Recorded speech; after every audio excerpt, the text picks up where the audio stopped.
Nothing soothes my soul more than watching the world awaken from its winter slumber. I saw my first snowdrops appear around the Etive woods in January. I danced with delight when I saw my first daffodils bloom in February. I watched my first primrose of the year in Inchmarnock in March. And it's the reason I love wild camping at the wee out-of-way bay in Loch Etive, despite the fact it's only 5 miles from my house. Living under canvas without modern comforts like water on tap, central heating and internet position me as close to the natural world as possible, and I love watching the spring sunshine bring the area back to life. And of course it gives me an opportunity to indulge in my favourite hobby, my boats. They are the only way for me to get to my promised land. The first week of April brought an unusually long, warm, sunny spell of weather, so I packed the 2.75 metre long F-rib with enough food, beer and camping gear to last 4 days in paradise. I launched from my home port and made my way up Loch Etive. I could only putter along at displacement speeds due to the weight of the gear I was carrying in the boat, but that didn't matter at all on such a lovely blue sky day. Well, until I discovered that I'd left my fishing rod sitting on the top of my car. When I unloaded the car on the shore, I didn't put the fishing rod down on the beach with the rest of my gear, as there's often dog walkers there exercising their pets, and the last thing I wanted is to hook a pet having a sniff at my lure. So I put it in the roof of the car, then parked up after loading the boat and set off, completely forgetting the fishing rod. I cursed myself for my forgetfulness as I turned around to get it before realising I was only a human and can make mistakes, and I should be thankful I remembered it before going too far. Within half an hour I was back at the same spot I had turned around at, only this time I had my fishing rod, and I was also happy I'd remembered everything else. I settled down to the rhythm of the loch and enjoyed watching the passing scenery. If you had been observant while I was blethering, you'd have noticed the broom and gorse was in full yellow bloom, and although most trees were still bare of leaves, some early leafers like the birch trees were looking quite green as the buds were starting to burst open. The hills were still a winter yellow ochre colour though.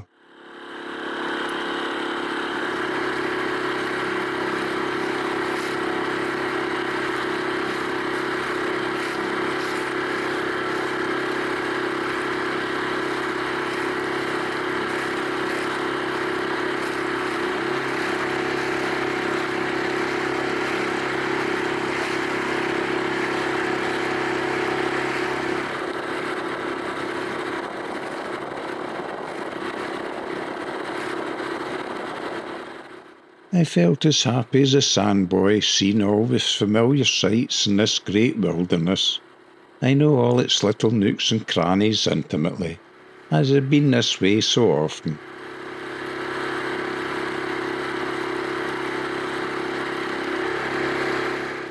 Approaching the wee out-of-the-way bay, I had the same feeling I used to have as a family man, going on summer holiday with the kids.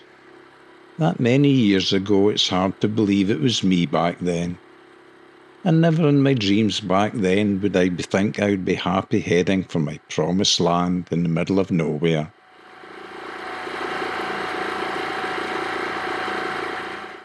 As soon as I landed in paradise, the first thing I did was to get to the spot I pitched the tent to check if the coos had crapped on my hallowed ground.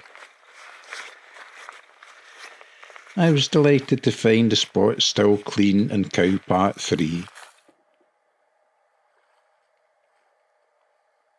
I unloaded the boat, then set up my chair so I could remove the launching trousers.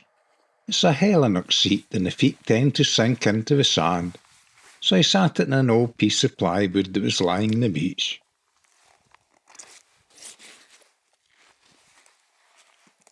Unfortunately, the ply was rotten and I ended up on my back, but the chair was fine. I heard a seagull laugh at my antics.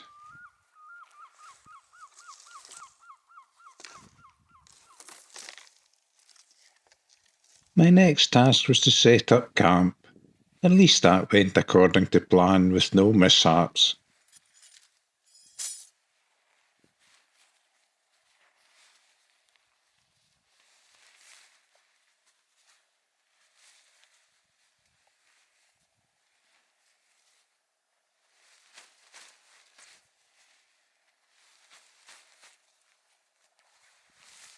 And soon I was relaxing in the warmth of the sun, slurping coffee.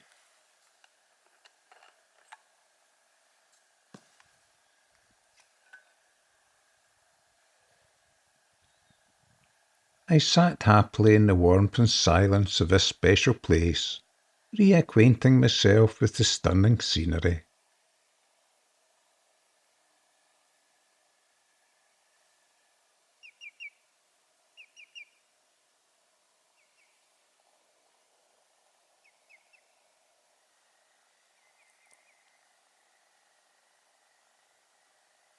It was very warm for early April, not that I was complaining though.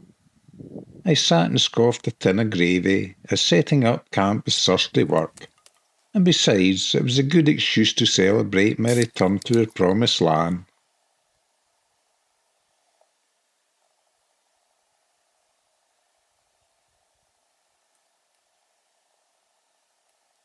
Then I enjoyed an early supper, a Tesco ready meal of king prawn masala, which was delicious.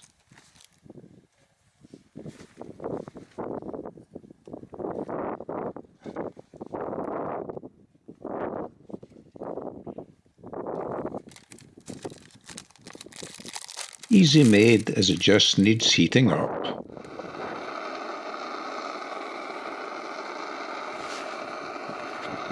I then had a biscuit and a small bar of chocolate to finish supper. Oh, and another tin of gravy. Then, as I relaxed, I got a quick visit from the two swans, but they didn't stay long. I then kept an eye out for my other neighbours. I'm not a bird watcher, so you'll have to excuse me if I misidentify any. I think this is some kind of godwit. It's certainly a wader of some type, and a bit smaller than a sandpiper, which I can identify. And this could be a pipit of some sort.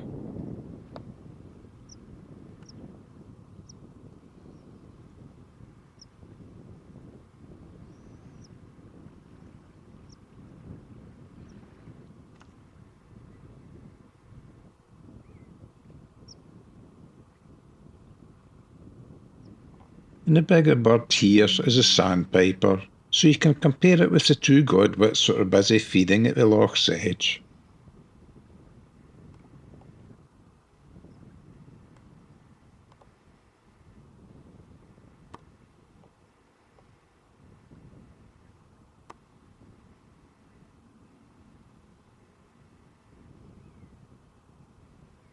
I'm almost certain that these divers are red-breasted mergansers.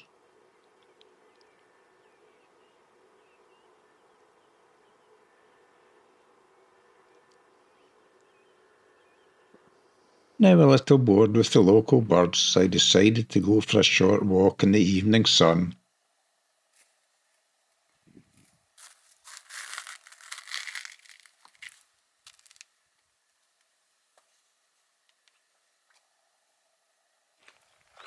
It was such a beautiful evening to have a stroll along the riverbank, which is one of my favourite short walks.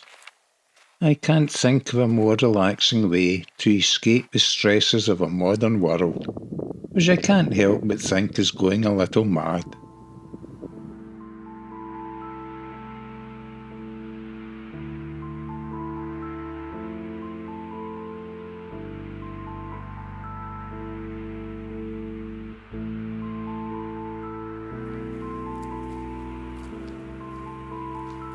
I stumbled across the carcass of a dead deer that never made it through the winter.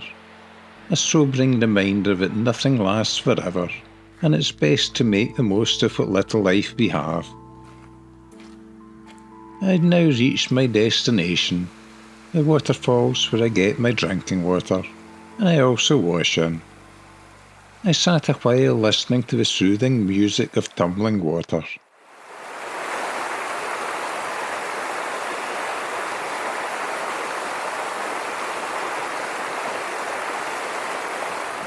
I then headed back to camp just as the sun disappeared behind the hills. I retired to the tent as temperatures started to drop, and day one was done.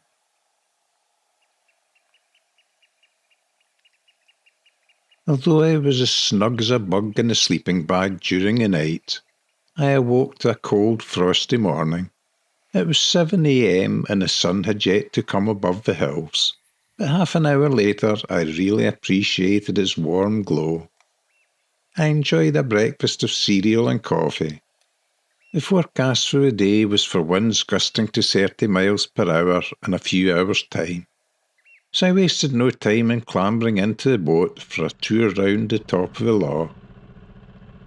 I was on my first fishing mission of the year, targeting small tasty pink-fleshed fish that I love eating. I slowly trawled a favourite lure behind the boat, keeping in 10 to 15 feet deep water around the loch's edge. It's hard to believe that soon the smooth loch's surface would turn into breaking white waves, but that is the nature of boating in early April, when forecasts can be a bit iffy.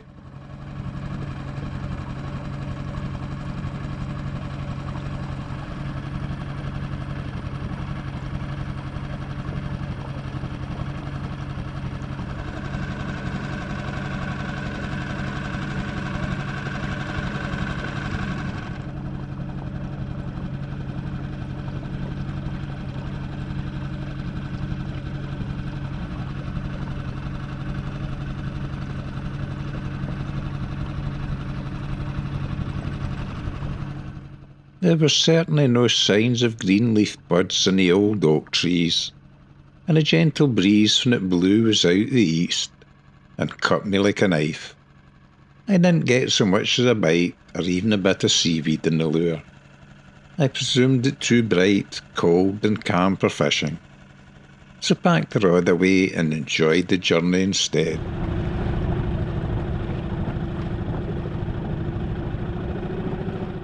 Approaching the head of the loch, the wind started to rise, so I turned around and let it blow me back down the loch. Then it died down again, so I landed for a morning roll and cheese and let the drone have a sniff around.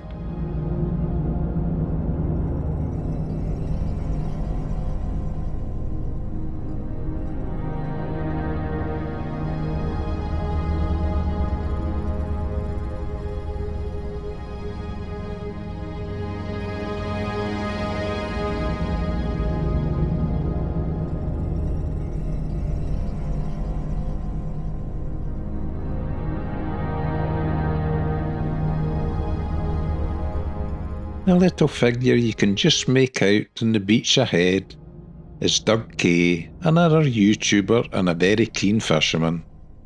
I caught up with him a bit later and asked if he'd any luck. He had not fared any better than myself, so I knew I'd done the right thing by putting my rods away. If he wasn't getting anything, I certainly wouldn't. You can find his channel by searching Doug Kay or Corkwing on YouTube. Like myself, he also enjoys boating and camping beside the loch, even during the cold winter months.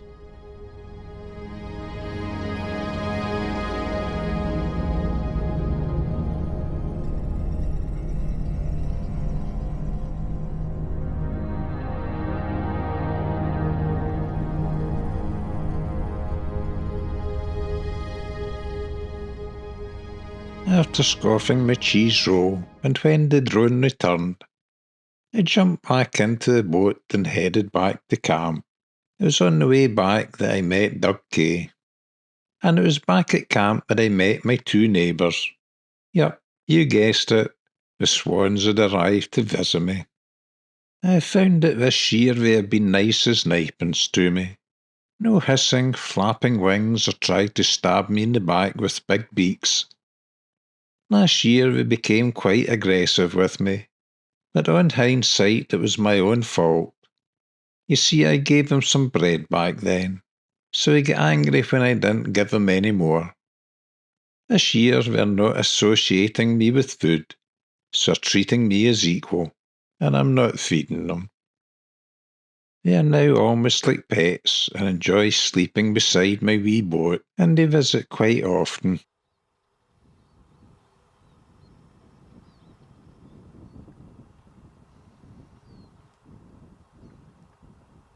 Then, as per weather forecast, the wind started to blow, bringing white tops to the water, so I chilled out at camp for the afternoon with a beer or two.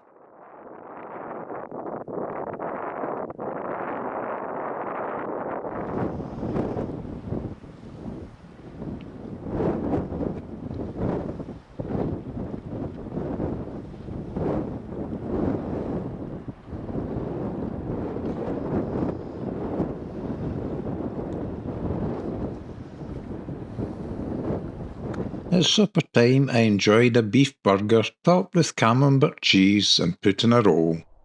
And for dessert, I chopped banana and grapes in a bowl of cereal.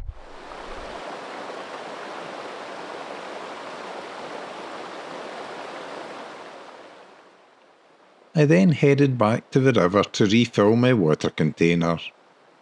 I didn't light any campfires this time round, even though it got quite cold when the sun went down behind the hills.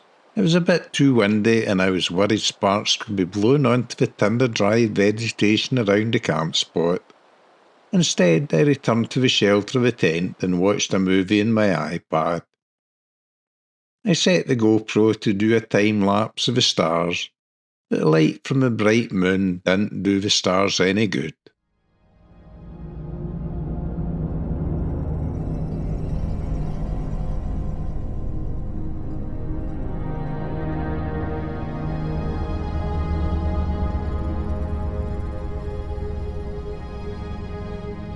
And day 2 was done. Day 3 was another cold but lovely blue sky morning. I watched the sun rise above the hilltops. Although initially the loch was calm, by the time I had my breakfast and cleaned up the campsite, the forecasted strong winds had again started to blow. I dragged the boat above the high water mark as I had no intention of using it this day. Instead, I planned to go walking in the hills. I clambered over the deer fence stile and then crunched my way across the crisp dry grass to the river crossing where I get my water from. The drone wanted to look up the river, so I let it loose to have a quick look around.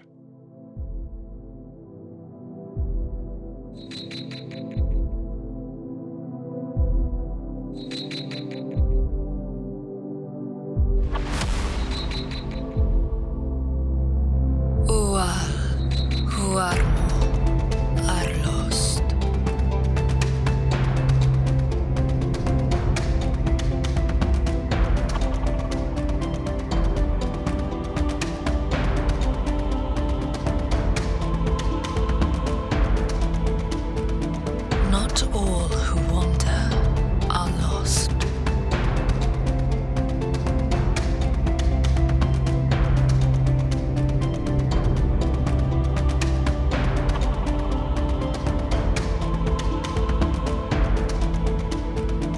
Not all who wander are lost.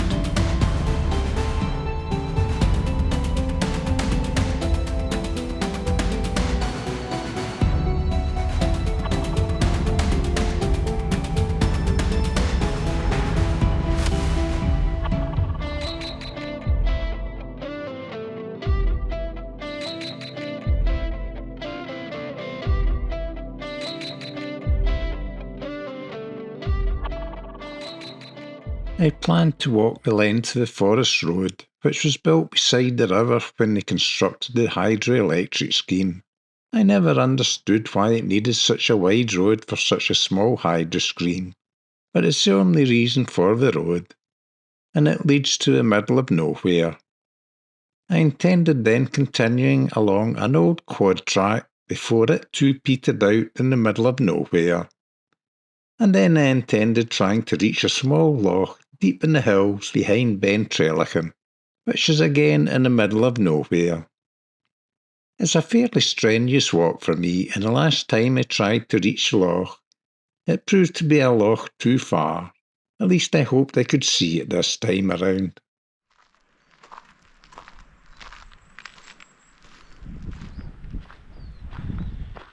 It was a perfect morning for a walk. There was a fair amount of uphill walking, and although the sun was beating down on me, the wind was still blowing from the east, to stop me overheating. When I reached the first man-made reservoir for the hydro scheme, I paused for a rest and to admire the views, and to slurp a well-deserved coffee. I sent the drone up to familiarise itself with the scenery, as it had never been this far before.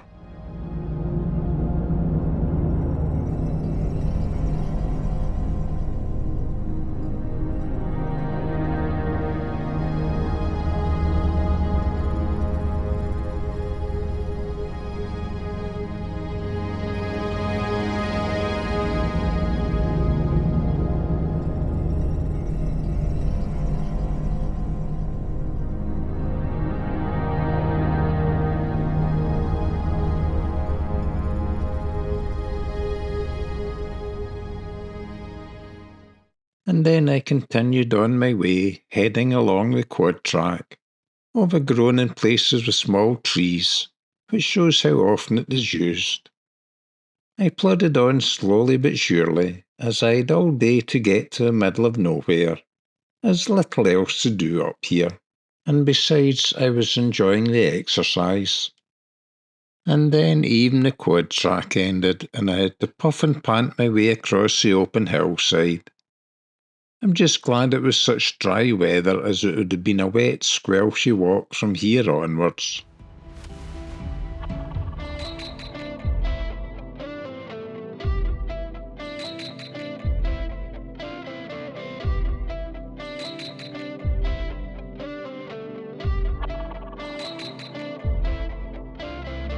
Who are lost.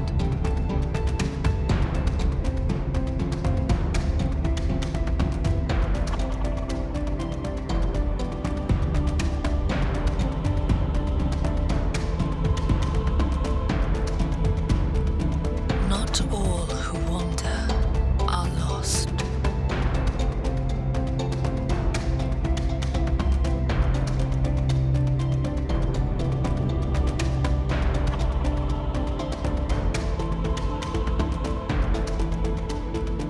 Not all who wander are lost.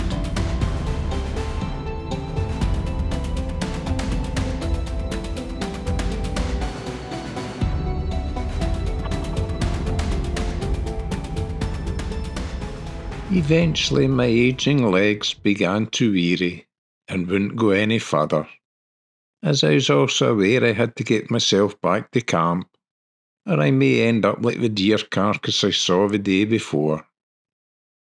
I still couldn't see the loch, but was determined to see it one way or another, so I sent the drone ahead to have a good look around.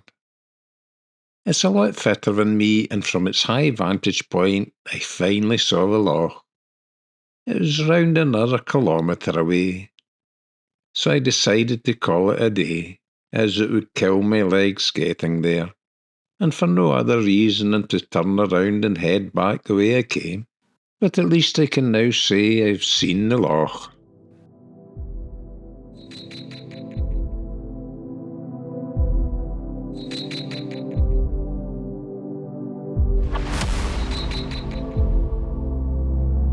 Who are lost.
Ual, huarmo, are lost.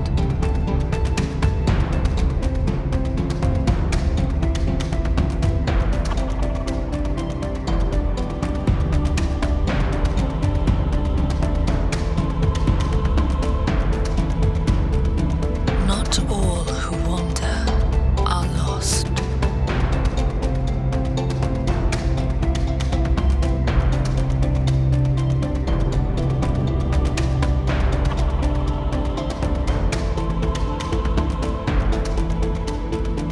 Not all who wander are lost.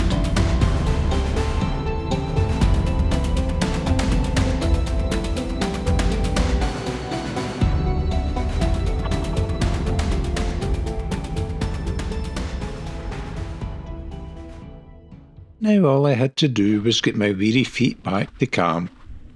I just took my time and enjoyed a cheese roll sitting beside the Hydro Dam reservoir. Then, once back at the river crossing, I stopped for another rest and a refreshing wash down at the waterfalls.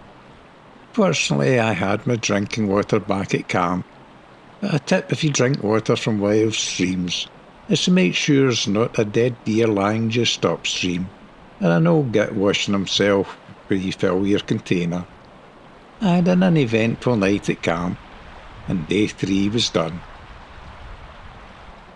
Day 4 was another beautiful blue sky morning, but like the 2 previous days which started off flat calm. The wind was once again forecast to rise, so I packed up camp and headed for home while the going was good.